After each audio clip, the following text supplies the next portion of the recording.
15 years, Ralph Mariano gambled he wouldn't get caught, but then his luck ran out. So I remember seeing a news report about a Navy employee arrested for embezzlement, and so I kind of looked at it a little bit more and saw that the employee was at NAVC and looked further and saw it was Mr. Mariano, and got to thinking and said, boy, I recognize that name. And when I was a program manager, we had worked together on some various in-process review teams in developing some of our combat systems, and I just was shocked that one of our own family has now been arrested for embezzling $18 million. Ralph Mariano was a highly regarded senior engineer and 30-year employee of the Newport Warfare Center. Partnering with co-conspirators, he created an elaborate scheme to embezzle money from Navy contracts. Mariano hid the scheme with a brash personality and with projects always delivered on time. The only clues he left were the bank transactions. In 2009, DCIS ran across this trail of financial chicanery. Once we had seen these banking transactions and didn't have a good understanding for them, I reached out to Special Agent Dennis Lambert with NCIS to see if he could help us understand what these transactions were involving a Navy contractor.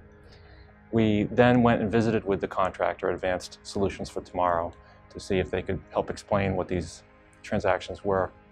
And from there, we did not get a very good explanation. At this ASFT meeting, Ralph Mariano was first pointed out as someone NCIS should know about. The facility security officer really did not have an explanation for the $9,900 that was going into the Spencer's joint account. He said that he had spoken to a few people with ASFT, but he really did not have an explanation for the purpose of that deposit. At that point, we decided that we would, myself and Pat Hagerty, that we would regroup and be in further contact with them at some point in the future. As I was leaving, this same ASFT employee who had pointed out Ralph Mariano's name in the visitor log told me at that point, as I was leaving, that he needed to talk to me a little bit further to pass on some additional information. ASFT had been a stellar performer for the Naval Warfare Center, so as the investigation revealed more facts, the depth of it all came as a complete surprise to everyone. Everyone except the ones involved. Russ Spencer was the first to confess and cooperate, eventually helping gather key evidence against the ringleader, Ralph Mariano. When we approached Mr. Spencer, we went with Dennis Lambert from NCIS, Russ Griffiths from the FBI, and another DCIS agent, retired agent Yvette Kavanaugh. And when we arrived at his house, we introduced ourselves and explained to him why we were there and asked if we could come in. We needed to get his trust and build a rapport if this was going to work. He did invite us in. We split him up with his spouse, and Dennis Lambert and I sat down with him at his kitchen table, and within 5 minutes I had asked him the question, "Mr. Spencer, is this what we think it is?" And he said, "Yes, it is."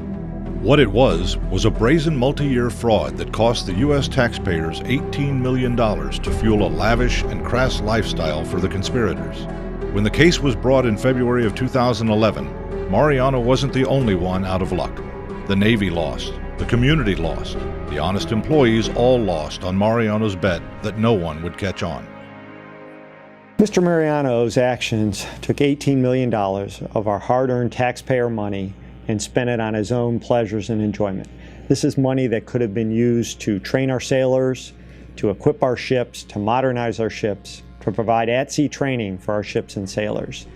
This impacted significantly the morale and the trust of the Navy. The American taxpayers give us a lot of money to do the things we need to do to defend our nation.